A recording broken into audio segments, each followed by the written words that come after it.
Hi, BookTube. Welcome to a book chat with myself, Peg at the History Shelf, and Bill Ruttenberg, the Hey guys. Ruttenberg Library, although you're not really at the Ruttenberg Library right now, are you? No, I am sitting in my classroom. We found last time that we did our buddy chat, we had some internet connection problems from my house, so I thought this would probably be the easier way to do it. Yes, yes. And it looks so school-like. I like the planets on the border behind you there. Yep, it's the one thing I've gotten ready this year so far. That's cool. Awesome. Well, we are here to, we finished this book on a buddy read about a month ago, right? I mean, but we're still pretty fresh to it. But we wanted to talk about, it's a relatively new release. It's Thaddeus Stevens, Civil War Revolutionary Fighter for Racial Justice by Bruce Levine. And I have my copy, and Bill's got his copy, and we're just going to kind of talk about, there it is. He's got the nice library edition. We're just going to talk a little bit about this recent release. This was put out by who's the publisher? Simon and Schuster. And get our thoughts on it, because we were really excited for this, weren't we, when this first came out? Yeah, because we've been reading. We're both Civil War fans, and I think we have a lot of things in common with the Civil War and trying to end slavery, and all of that kind of stuff that goes with it. And so Thaddeus Stevens, that was just pretty much right there in our wheelhouse. And I had not read anything on him before as like a solo biography, and so I was really excited to read this. And I think, did you share the same thing, or had you read the Fawn Brody? I had not. And that's another thing I wanted to talk about in this video, is because it seems it's hard for me to find a copy of that other biography. Mm-hmm. I'm still looking for a good used copy of the Fawn Brody. But yeah, I mean, when it came out, I was excited because I was like, okay, I want to really kind of know more about Thaddeus Stevens. And for many of you history fans out there, this is not gonna, you know who Thaddeus Stevens is, right? But for those of you who don't, he was a congressman from Pennsylvania, primarily during the, would you call it, like, antebellum period, and then through Civil War. Mm-hmm. He didn't really survive too long after. I mean, I think he died during the Johnson administration, right?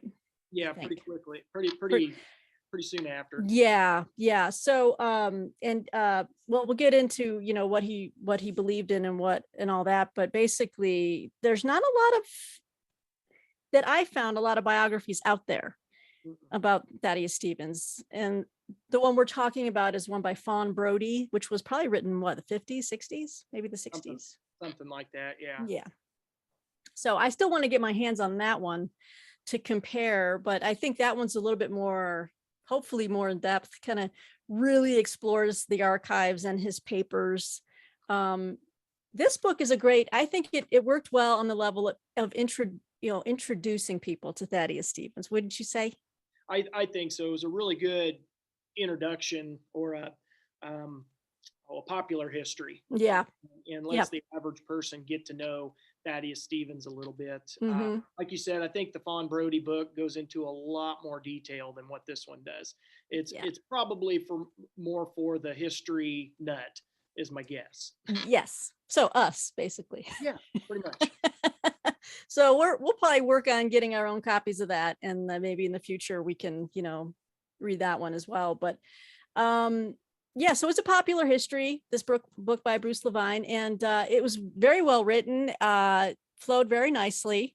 And we can talk about some of the things that stood out about the book, or at least about Thaddeus Stevens. Do we want to kind of go over the what we found compelling, and then what we kind of had wished for? No, I guess I agree with you. Very well written, and it flows very well. Pretty easy to understand. I would like to have seen some more detail on Stevens in, later on in the book. It gets into the legislation side, when he's pushing for the 13th Amendment and stuff like that. And I would really have liked to have seen more of like the letters that he wrote back and forth to congressmen, more into the speeches that he gave. But the Bruce Levine goes into more of the other characters and how they all kind of blend. And again, I think that's more just because it's a popular history, Yeah. and he doesn't want to bog down the reader. That's my guess anyway. But I would like to have seen a little bit more depth as far as that goes. Yes. Yeah, I agree. I think that that was the thing we both touched upon immediately. It was like kind of skim the surface. It's like, you didn't get to really know the inner Thad Stevens, now I don't know if that was something that Fawn Brody was able to do or not, but so that remains to be seen. We'll withhold verdict on that. But what he does do in this book, I think, is really touch the high points of Thad Stevens' career, and as well as touching on his evolution, as a politician, but also as a man, where his moral standing was, and the fact that, he was born in Vermont. And there was a section in the book in the beginning where I didn't realize this, that Vermont had such a tradition, I guess, of like freedom. I thought it was like, isn't New Hampshire live free or die or something like that? But Vermont, it goes back to, and he hits on this in the book. It goes back to that argument between New York and New Hampshire, who owned the land grants, and that's where that independence streak came from. Okay, right. He really hits on that, and then because of that, the people who live there have that independent streak themselves. And I thought he did a pretty good job of, at the beginning of the book, setting that up and in essence building the character of Thaddeus Stevens, like his groundwork. Where does Yes. he come from? Mm-hmm. And I took a quote out of there. He was talking about, if you don't mind me reading here real fast. Please. Stevens' Vermont upbringing played a large role in his belief of individual rights. Yankees had a code of cultural, economic, and political values deeply rooted in New England. And then this is a direct quote from the book here. Those included belief in democratic government based on a broad-based suffrage and a conviction that the best society was one whose members owned their own small farms and whose mutual assistance helped to prevent creation of great extremes of wealth and poverty. Individual rights were prized, but personal interests must not threaten the welfare of the community. And I thought that really went well, that paragraph in the book, when you're starting to look at the end of the book, when he's talking about making sure that African Americans, as they came out of slavery, they all owned their individual farms so that they could have that economic independence. And I really like how he hit it there. And then he comes back to that. He comes full circle towards the end of the book. Yeah, absolutely. That was a great point that you brought up, because he does, Levine kind of really goes into some detail about his belief in as I wrote down in my notes, the curative power of economic development. Mm-hmm. And one of the key, pillars of that is land ownership. Mm-hmm. And so in the beginning, he's kind of looking at things from like a free labor, a free soil type of, he's coming from that standpoint politically. But at the end, he's realizing, look, we can't give, we can give the right to vote to African Americans, but without like land ownership and, an investment in the country and the system, that vote's going to mean that it's not going to hold any sway, So I really thought that it was, he's basically saying that, Stevens's belief in capitalism,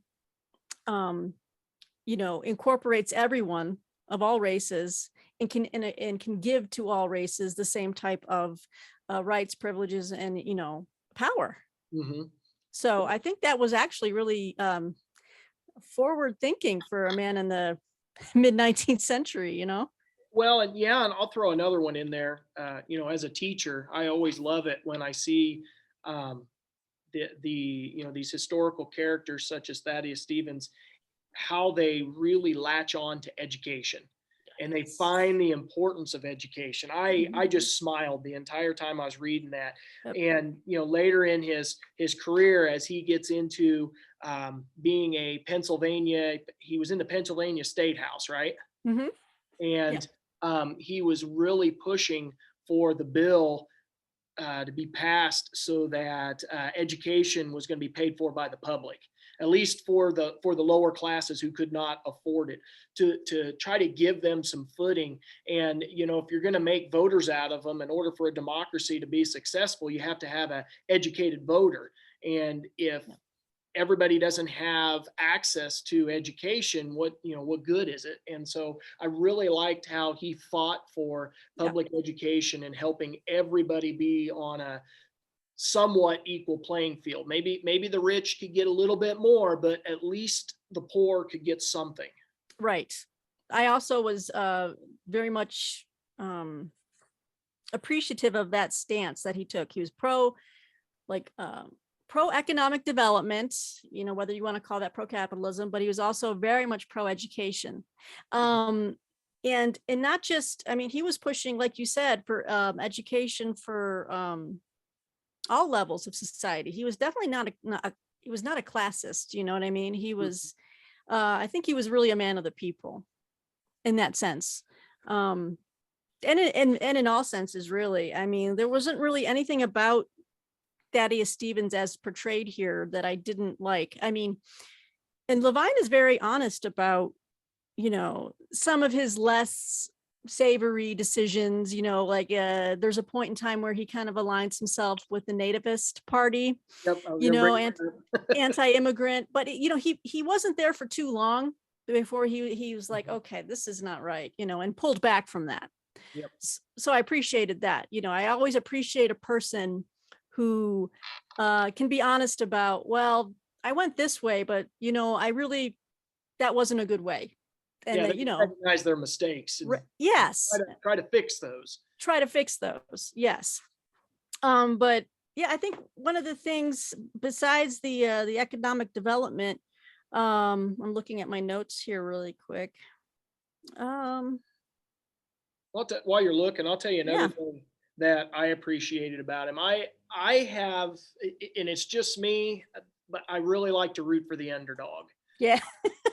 It's my background and everything. I started out as an underdog when I was a little kid, and as I grew up and what I came out of from my situations. And so I really appreciate the underdog. Mm-hmm. And when you read about Thaddeus Stevens, for those that don't know, Thaddeus Stevens was born with a club foot. That's right. So that's definitely a limiting factor in what he can do as a young man to prove that he's a man, because you got all of his classmates or his people that are his age, they're wrestling around and they're doing, manly stuff, trying to, show each other up. And there's a lot of that stuff he can't participate in because of that club foot. He just can't keep up. Right. And so I had a question for you, and I asked these questions, wrote them down, and then as I got to reading a little further, they kind of answered it. Levine answered it in his opinion, but I was wondering your opinion. Mm-hmm. Did having a club foot give him added sympathy for the less fortunate? Did it foster the need to do something with his life despite that disability? Was that something he was trying to overcome? Was it a launch pad for him? Yeah. I'm not going to let this hold me down. Do you think that? Mm-hmm. That is a great question. And it seems like it's almost without him articulating that, maybe say in a private letter to a friend about, how he grew up and where his sense of, camaraderie with people who are facing some type of disadvantage, whether it's physical, economic, mental, emotional, whatever. I would like to think that it had something to do with it, but not necessarily. I think, I think Lincoln, he didn't have anything, setting him back, but he was very sympathetic and to the plight of people. So, but I think if anything, his physical disability probably, I think, made him probably move more into a deeper study. Like, he studied classics. I think he took that, what he couldn't channel physically, I think he channeled it mentally and intellectually into study, into politics, and trying to make a change in that way. Mm-hmm. Somehow, kind of, he's sublimating,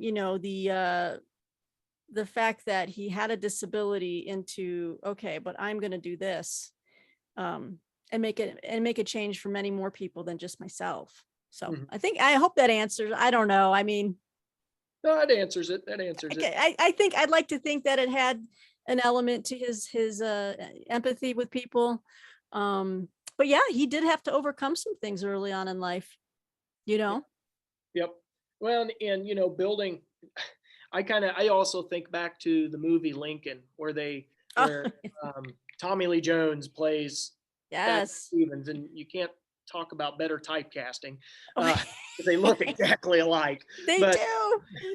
Anyway, I think of, with this disability and building his mind, like you said, it made him, he was quick-witted, and I think that played into it. And if you've seen the movie Lincoln, Tommy Lee Jones does an awesome job of depicting that, and his snappy comebacks in Congress.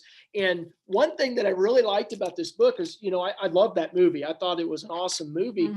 But I sat there thinking to myself, is that really how Thaddeus Stevens talked in the halls of Congress? I mean, it's Congress. You shouldn't be talking like that. Oh, Thaddeus Stevens, he said but they did.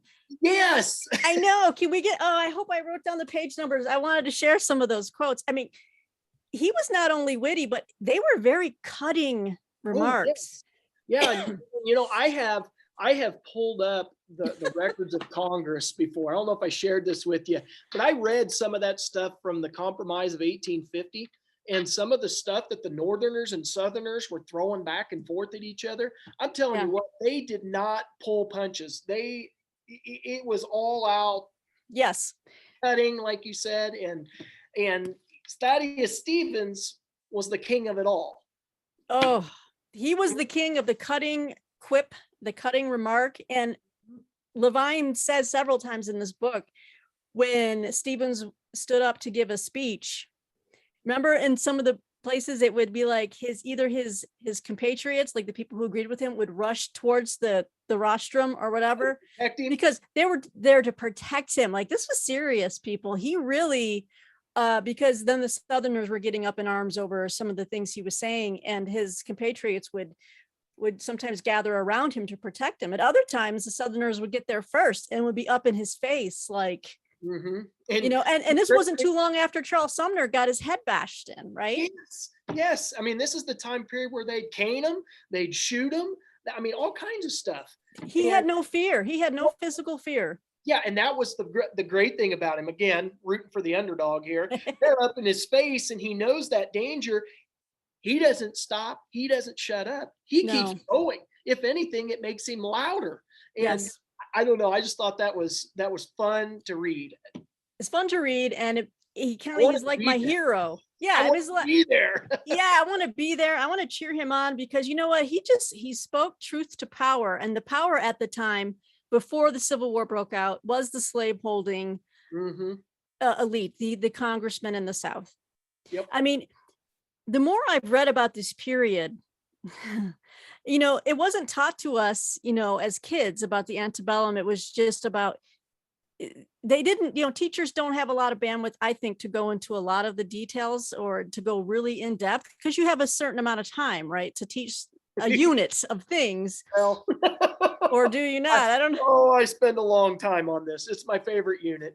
Okay, well, I know you do. Teachers tell me, what are you thinking? Why are you spending so much time? I'm like, the kids love it, though. That's so learning.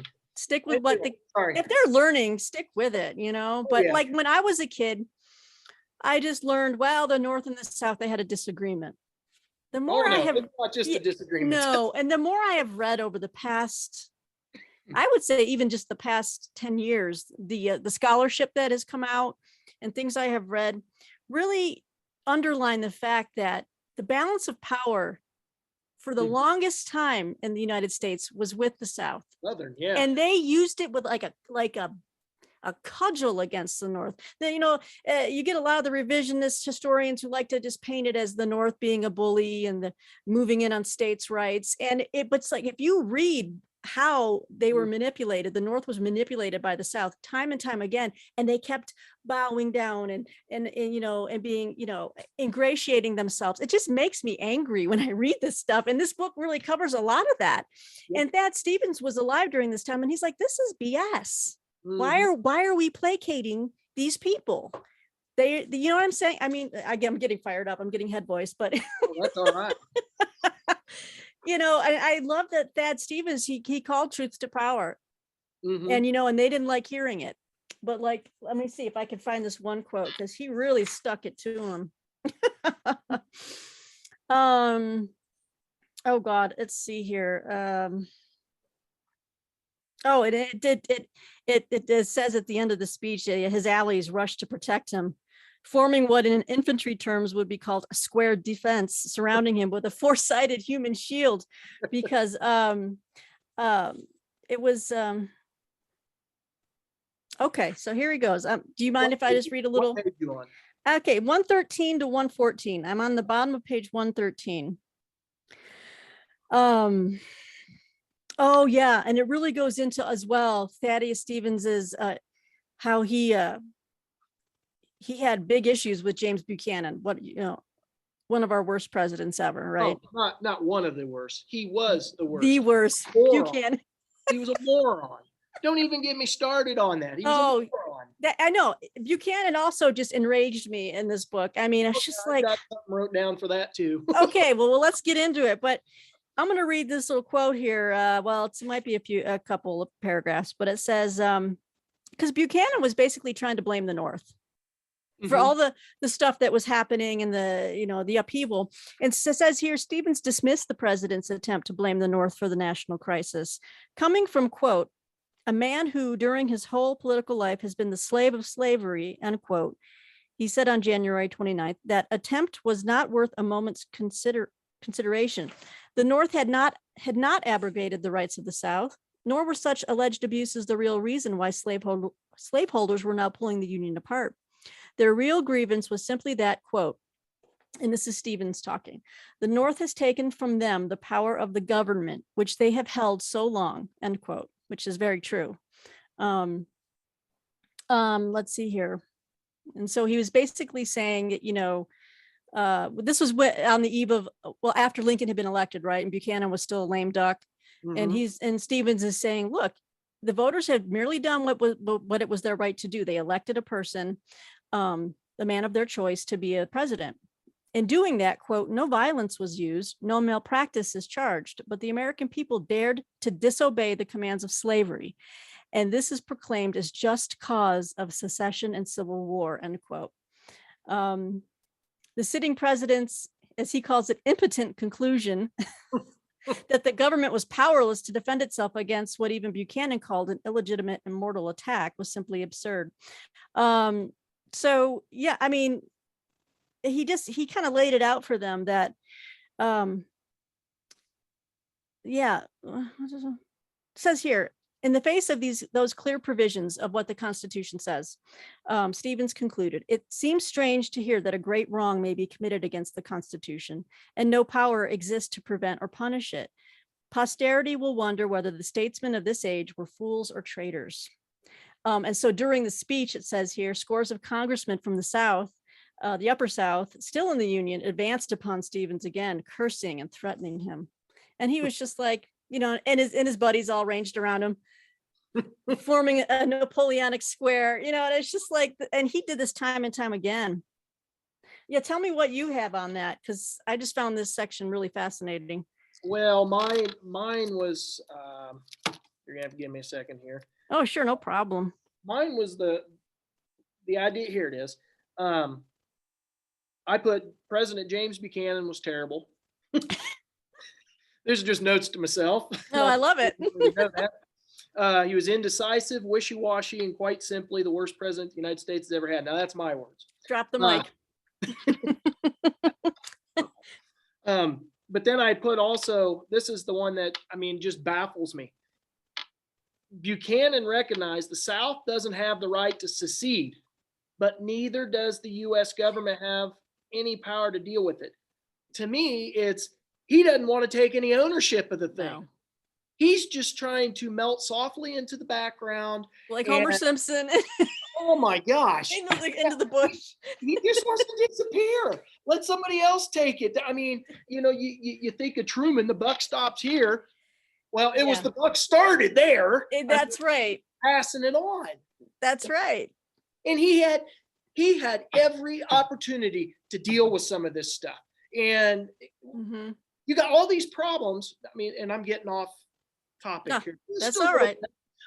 With Buchanan, you get all these problems, these domestic problems, this stuff going on at home, stuff that should have been addressed. He ignored every bit of it and put all of his presidency into foreign politics. And Mhm. all his problems were right there on his doorstep. They weren't. Yeah. Anyway. Well, it's because, he sympathized. He sympathized with the South. He had friends in the South. And that's what it was. Mm-hmm. Plain and simple, he wanted slavery to stay around, or he wanted to make the slaveholders happy. Maybe that's the way to look at it. Right. Right. And, and it's just so antithetical to what America was established to be, obviously, was that we didn't want aristocracy. We didn't want, hereditary, It was everyone's worst fear. It was, but that's what the large plantation owning slave owners and who were in politics and had tons of money. I mean, I'm not talking about all Southerners. I'm talking about these massively powerful plantation owners that were running the halls of Congress, or in the Senate, or whatever the percentage was. Yep. Yeah. I mean, they were an aristocracy, and they were dictating the terms. To what was supposed to be a republic, and it was just, and that's why Stevens was so, I think, just critical at that time and place. That's not fair. It's plain and simple, not fair. Not fair. Not even touching on the slavery aspect, because I mean, obviously, that is just a whole nother, element that was just a blight on the country and on just human rights in general. But so I mean, Stevens was talking back to that on many levels, not just economic, but also just the values of the country, and then morally, how do you justify this? Which also touches on the fact that although he identified with the church, I was surprised to find in the book that a lot of his closest compatriots said that, he wasn't really all that deeply religious. So I thought that was interesting, but he did use a lot of the biblical language, in touching on slavery and needing to, and who knows, I wondered later in life if he actually got more in touch with his faith. I think in the beginning he was more in his head and, very much a child of the Enlightenment, but, went to church, but his friends were like, well, he wasn't all that. I wanted more of that from this book. Actually, I wanted more. Well, and some of that would come, like we said, with his letters and stuff like that, a little bit more in depth. Yeah, but that's all right. But so I think we covered a lot of just how Stevens was a very brave individual physically, and just physically brave at the time, but also ahead of his time in championing radical rights, right? The radical fighter for justice, equal rights. So, did you find anything interesting about how in the beginning of his career, he went into like an anti-Mason type of organization? Some of that went over my head. Yeah. Just being honest. Yeah. Well, some of it was just like, I think at the time there were people that were really fearful of secret societies and Masons and stuff like that. And it just says in the book that, Stevens was against any type of secrecy in politics in general, or in society. There shouldn't be secrets. Yeah. Well, what kind of stuck out to me is just how many times he switched parties. Oh yeah. Went from anti-Mason to what else was he? He was an anti-Mason. He was a Whig. He was a Republican. He was What am I missing?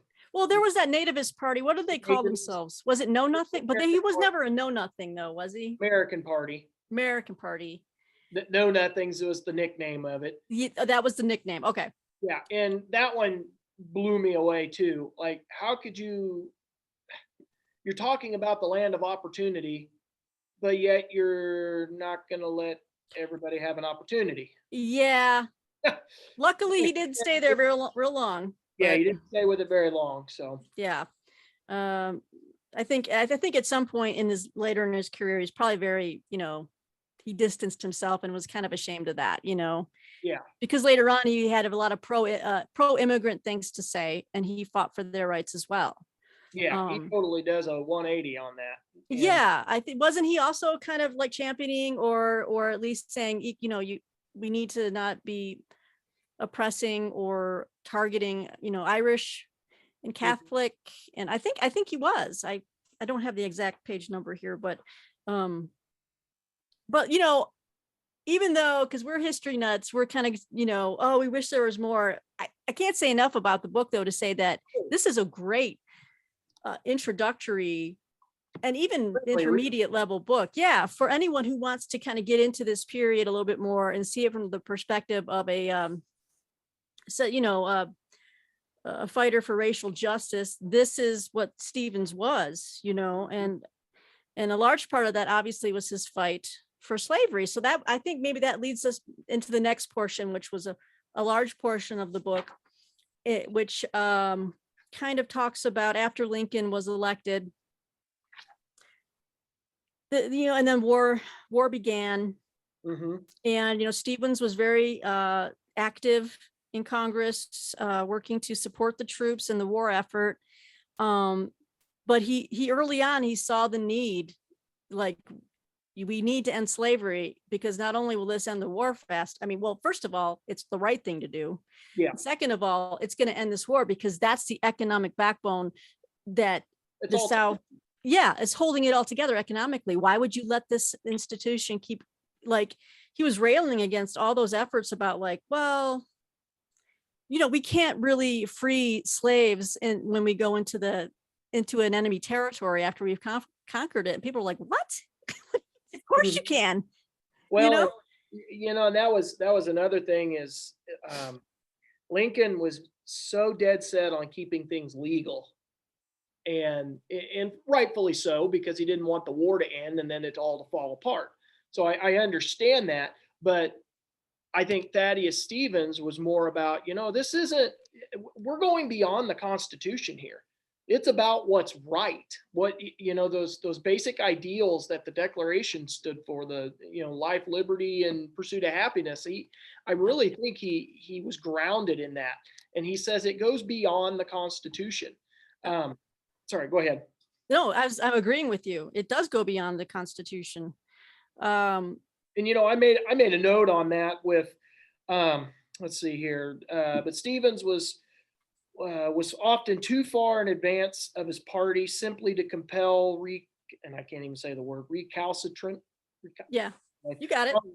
To do as he wished. He was so far ahead of the curve that he couldn't get everybody to come along, couldn't get them to agree. And I think this is where Stevens and Lincoln differed, where Lincoln could, he could test the waters. He could get a feel for where public opinion is. Are we ready for this? It's all about timing. Where Stevens was all, no, let's just get it done. Let's go. Yes. And I really think that's I think they had similar ideas in a lot of instances. It's just the time frame. Right. Right. And so that leads into, I was going to ask you about this, because I was curious about your take on, Stevens' philosophy versus, like fast, and Lincoln's, which was much more considered. It was calculated to an extent, so like politics is the art of the possible. And I think Lincoln had his finger on the pulse, and he was like, if I push too much right now, it could all go swirling off into the ether. And, and so I respect that. I understand that too, because not everything can be done in a sense of it's the right thing to do and it has to happen right now. Mhm. You know what I'm saying? Like, because sometimes I think in the book points that out, you do that and it could turn into something like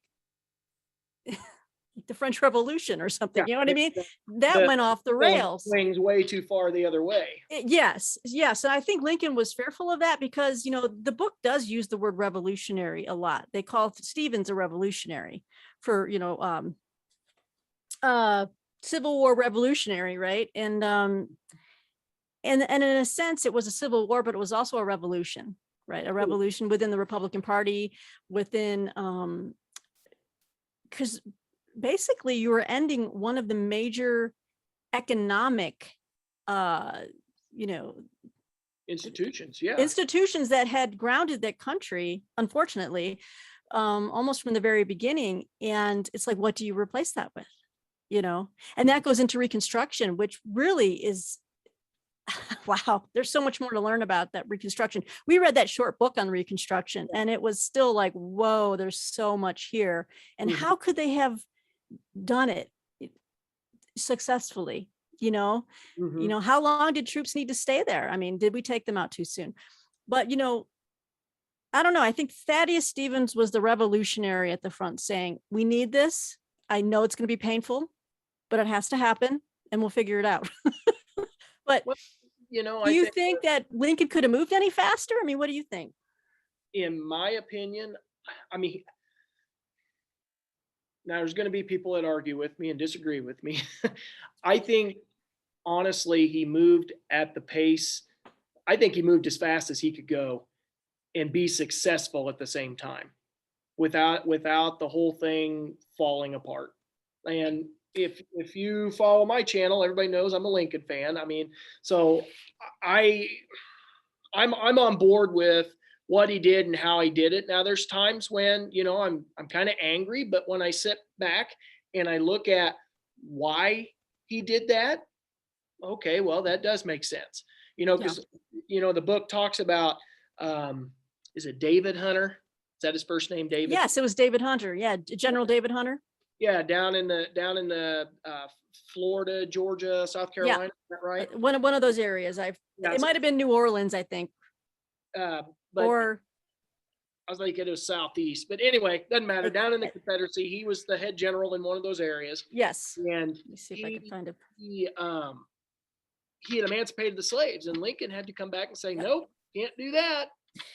And everybody was questioning him on him, including Thaddeus Stevens. But I think, I fully understand the reason why he did it. In order to win the war, he had to do it from a geographical standpoint. He had to have Kentucky. He had to have those states, those border states. And if he emancipates, it alienates them, and then the whole thing falls apart. Yeah. And not everybody was seeing that big picture. And so, I guess in answer to your question, I honestly don't think he could have went any faster. Just because he was playing politics, but he was doing it with the pulse of the country in mind. Right. We'll just go back to that.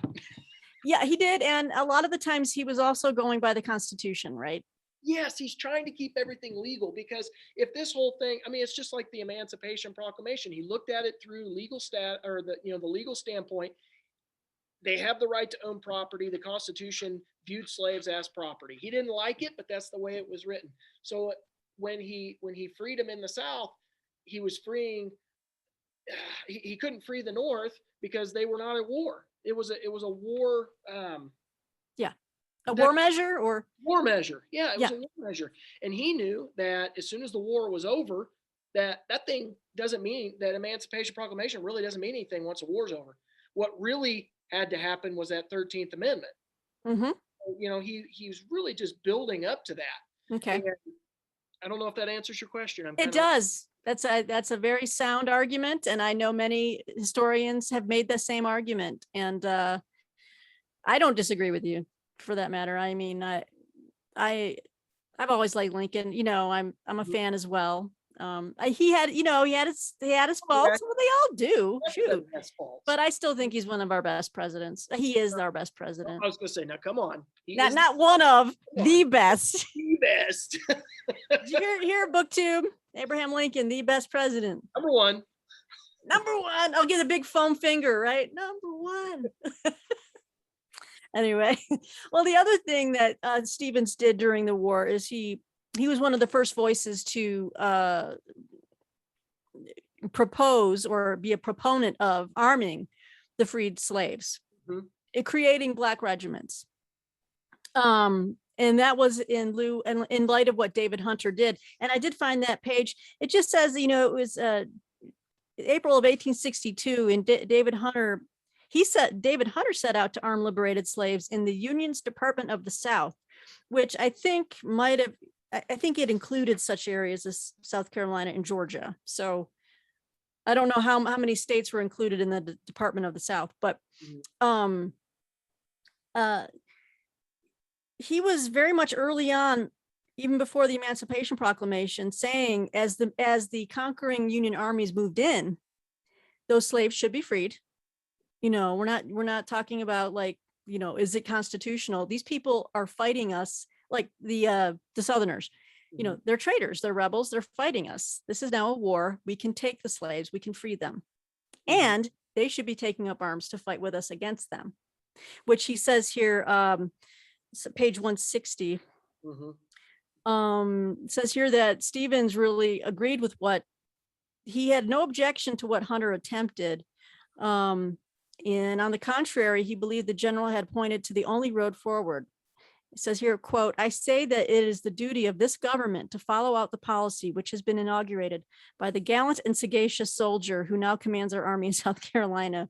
And he said, "I am for sending the army through the whole slave population of the South and asking them to come from their masters, to take the weapons which we furnish, and to join us in this war of freedom against traitors and rebels."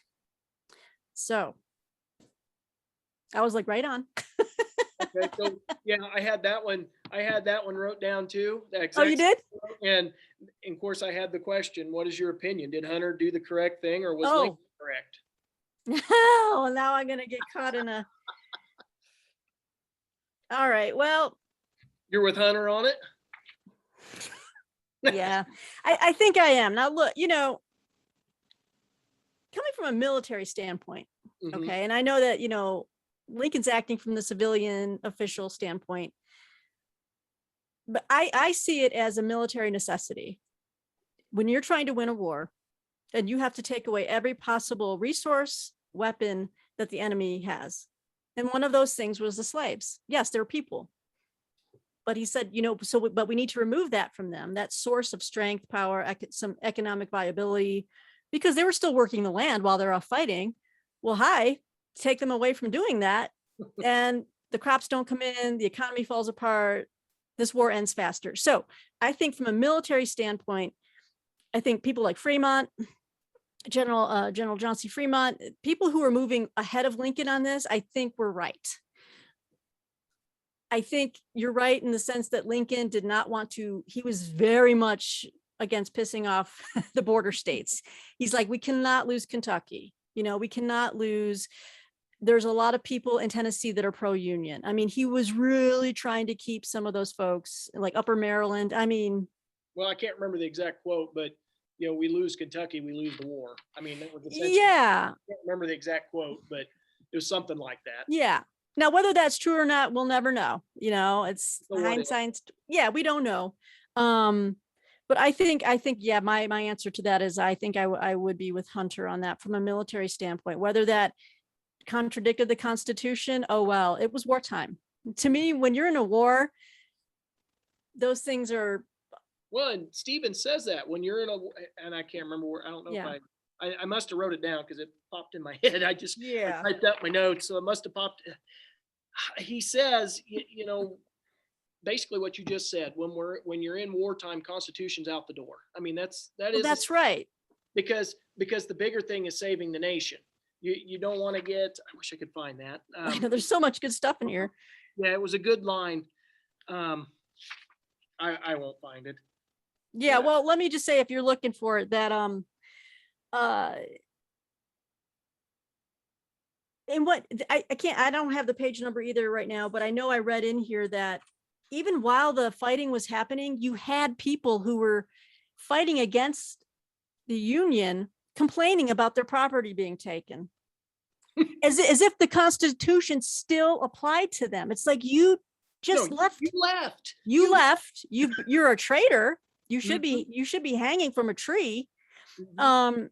But you left. But they wanted it both ways. Yeah, you can't have it both They ways. wanted to leave, but they also wanted to be reimbursed for their slaves that they lost, or they wanted to sue in court. I'm like, this Constitution doesn't apply to you anymore. Yeah, I totally agree. Yeah, And so I get a little wound up because, I'm former military. Okay. And, it's like, yeah, those things, when you're there to get a certain job done, and that is to defeat someone who has declared themselves an enemy of the public good, of the public safety, of the Union. So none of that applies to you. And frankly, while we're fighting, the Constitution doesn't apply to you, the enemy. So I like it. I like that's just it. me. I get a little fired up. All right. Speaking of, I think you had mentioned it earlier. Stephen's talking about bringing in African American soldiers after they're freed, bringing them into the military. Another thing that I found that I took note of that I really appreciated. I put Stevens believed that black men deserved equal pay in the army because of the mercury and the danger and hardships they faced by entering the army. And you talk about being way ahead of everybody. Yeah. I know Frederick Douglass was asking for it, but there weren't very many other people asking for equal pay. No, let's just say it, white men. Yeah. Yeah, they weren't asking for it. And that's another reason why, I did come away from this book like, I need to know more about Stevens, because this guy is like one of my heroes now. You know what I mean? He's definitely up the ladder for me. He is way up there. You're right. And thanks for pointing that out. I'm so glad you remembered to talk about that point. I was just like that really, and again, the word revolutionary comes into play. His thinking was so revolutionary for the time, but he's like, this is only right. I think, to me, even if he was somehow not deeply enmeshed in his faith, he really lived it. He lived from a Christian standpoint. To me, as a Christian, he lived the belief that we are all God's children and equal in the eyes of God. So why would we not treat people the same, and not give them equal rights? And I think the more as his age progressed and he's marching towards, shuffling off the mortal coil, like we all will, he became even more radical, and it's like you could have been talking to him like he was just, someone in our age, I think he was that progressive in his beliefs for equal rights and human value, It's just past the point of caring what people thought about it. And that's, it's you've talked to the older generation, you know what I'm talking about. When you get to some older people, you don't usually see it with young people because they're worried about what everybody thinks, but the older people are like, I've lived it, I don't care what you think. I don't care what you think. Stevens. That's Stevens. Something I noted here at the very end of my notes that I really loved was on his tombstone. He says, I repose in this quiet and secluded spot, not from any natural preference for solitude, but finding other cemeteries limited as to race by charter rules, I have chosen this that I might illustrate in my death the principles which I advocated through a long life, equality of man before his creator. And that kind of comes right back to what you were just talking about. And that is beautiful. Yeah, and he was buried in a cemetery that allowed African Americans to be buried there also. Yeah. So, that's why he chose it. Yeah. Did that on purpose because in the time period, most, there was the white cemetery and the black cemetery. Everything was separate. And so he chose equality. He wanted to end his, that was his way of, this has been my life struggle. And I'm going to live, I'm going to live what I taught, or how do I want to say that? Well, you know what? He, and even in death, he was living out his life's mission. Yes. And it was the capstone. Because, his journey on earth was over, but that was his final statement on it, his final stamp. He wasn't talking the talk. He was walking. And I love that. Oh, I actually, when I read that, the tombstone, the epitaph, I had like, got a little misty Goose pimples. in goose pimple. It just, that was powerful. Yeah, he was amazing. And I was also moved by later in life, and I know we're going back a little bit to like after Lincoln was assassinated, and Andrew Johnson, another one of our favorites, right? And I'm saying that sarcastically. He might be just above Buchanan. And I don't even know why he's above. Maybe they need the same rung. Well, for being the Bottom of worst. the ladder. Maybe Yeah, one for each foot. Which one is the worst? Buchanan, Johnson. Buchanan, Johnson. Both Well, idiots. I think Buchanan, because he did nothing to stop what was coming, or at least try to do something. And that's why I think Buchanan's the worst, and Johnson's right underneath it. Right. Yeah.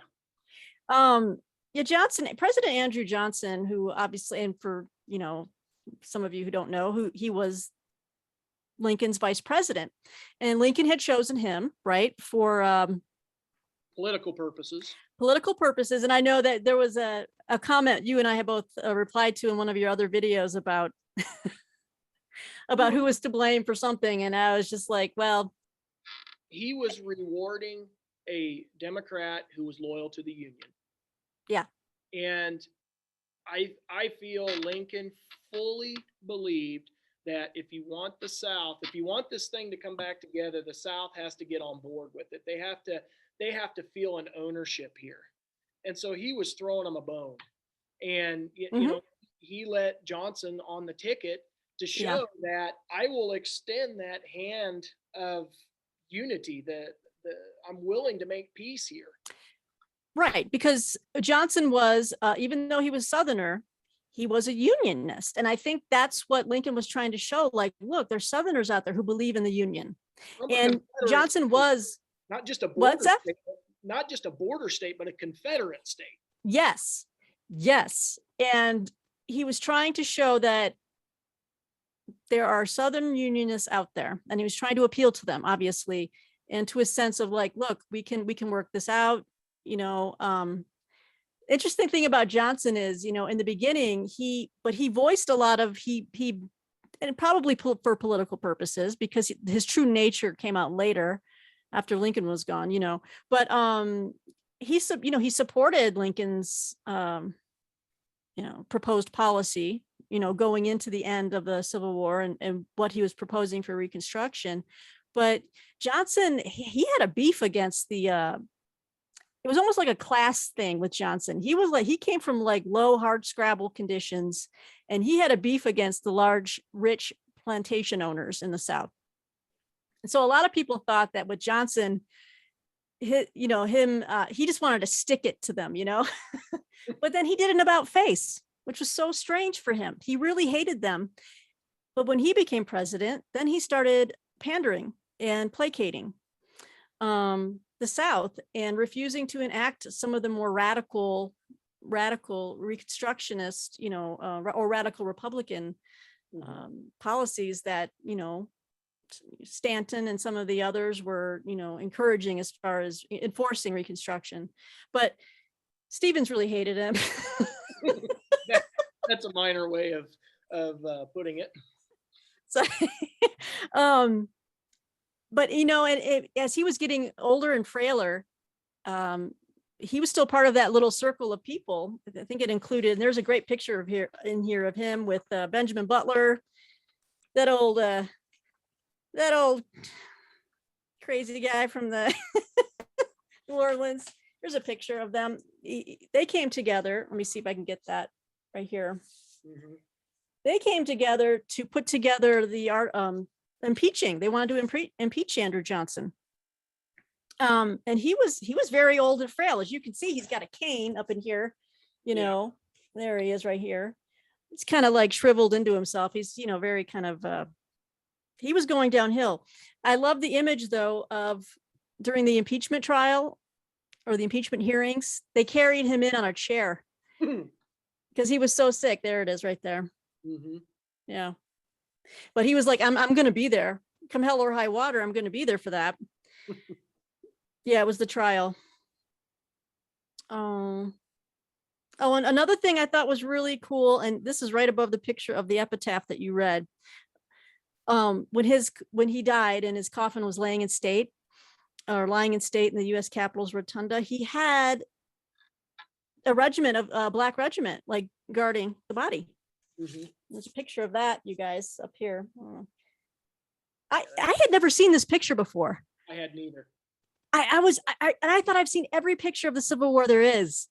So I got so giddy, you guys, when I saw this. I'm like, that's his coffin. He's lying in that coffin right now, you know? And then I'm looking at the rotunda like, and look, I'm like, look at that funky statue of Lincoln. Like, that's not there anymore. You know, that's like it's just like, how has it changed? And oh, it just blows my mind. Anyway, I got geeked out when I see unseen photos of the like, Civil War stuff. It's cool. But gosh, what else? I think we've really covered a lot about Stevens. Yeah, we've covered his evolution, his political evolution, but you know, more is to be said really about he was trying to find the right party, like you said, for the longest time. But you know, when he left the Whigs when he saw that basically they were just only interested in protecting their own power and the balance of power in Congress, and he really wanted to affect change. You know, He wanted to be a part of a party that was going to be able to make that change. Because like you had the Liberty Party, and he could have become a part of that, and he chose not to because he knew they weren't going to get elected. And Yep. and he stuck with the Whigs, right? At that point, Yes. he stuck with them because he knew they would at least stick around and he could make some change. But he definitely was a revolutionary. He was wanting the big changes. He was way ahead of his time. Way ahead. Definitely one of my new heroes. Mine too. And I really, all I can say is we're, you know, I'm going to continue to look for more books on Thaddeus Stevens, but for everyone out there who's just maybe new to Thad Stevens, there you go. I think this was a very good read, a very worthwhile investment of your time. And it's not too thick. I mean, Read it pretty quick. Yeah, I think we were reading a few chapters every week. We were done in a couple weeks or 3 weeks at the most. But this was a great book, Thaddeus Stevens, Civil War Revolutionary Fighter for Racial Justice by Bruce Levine. And yeah, I think I'm going to look for the Fawn Brody book next. Let me know when you get it, because I have it. You have it. I have it. Haven't read it yet. That was one of my great finds at my used bookstore. Oh, you're so lucky. Well, I'll start looking on my used book networks online. Start digging deep into the internets. The archives. Well, I definitely, for me, I give it a thumbs up. I do too. Good read. I'd recommend it to anybody, especially like you said, as a starter for anybody wanting to get into the time period and into the man's life. There's my thumbs up. Boom. Yeah, not just about Thaddeus Stevens in general, but also, like you said, the antebellum period and the Civil War era. So for reading this book with me. I really appreciate that. Yes. Should we tell the people, because I think this is a new thing with us. We'll do another book chat again. Should we tell the good people out there the next book we've chosen? Is it September we said? Is that what we said? I thought it was October. October? Okay, she's pushing. No, I'm kidding. No! That's probably what you said. Well, because you said you're going into the... Well, like I said, you remind me. Okay. I will forget by that time. Because I think you said November in your school, you're going to be covering some of this. Was it November and December you're covering that unit? Yeah, you're right. It was October. Okay. It's October. But we're going to be reading Meacham. Yep. John Meacham's book. Oh, hang on a second. It's called The Power of I can't believe it.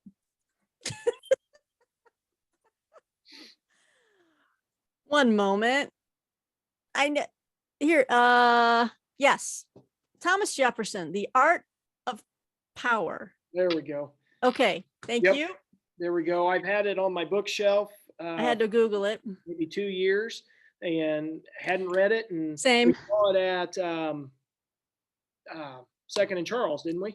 Yes. Yep. Yeah. And we it- both were like, I have it. And I started reading it maybe like 10 pages in and something distracted me. And you said you had it. And I'm like, this could be a really good next buddy read. Yep. And everybody says it's a great book. Yes. So I'm excited about that. I'm excited to read that with you, and we'll do another chat. We're going to have another book chat, everybody. So that'll be coming probably, well, later in the fall, but you're going to be busy with school for a while. So Oh, yeah. I don't think we'll have anything in between there, but we'll have our booktube videos. We can touch base and stuff. Oh, yeah. All right. So thanks for watching, everybody. And again, Thaddeus Stevens, check him out. He was a revolutionary mind and a hero for the ages. Yep. So until next time, booktube. Bye. Happy reading. There you go. What he said.